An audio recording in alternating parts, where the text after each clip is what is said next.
जय Gen Z, जय युवा, जय मधेश, जय नेपाल। म निर्वाचन क्षेत्र नंबर 1 रौतहट। मेरो नाम कौशल शाह, मेरो चुनाव चिन्ह रिक्सा छाप हो। म दुर्गा मंदिर ब्रह्मपुरी में छु।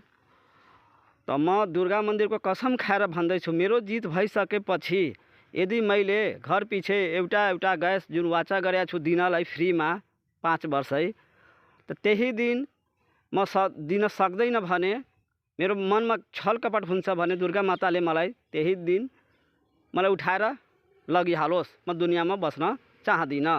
मेरो नियत गडबड भयो भने म कसम खाएर भन्दैछु।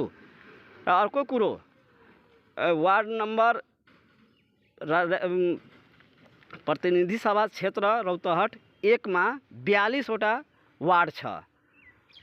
त्यो वार्ड में यदि मलाई 1000 भोट आयो भने हरेक वार्ड में, तो त्यो 1000 भोट आएपछि त्यो वार्ड में घर संख्या जति हुन्छ 500, 600, 1000 नै होस्, त्यो मेरो तर्फबाट एक सिलिन्डर फ्री हुनेछ।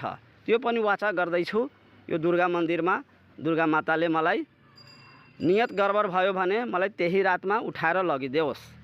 ल, जय।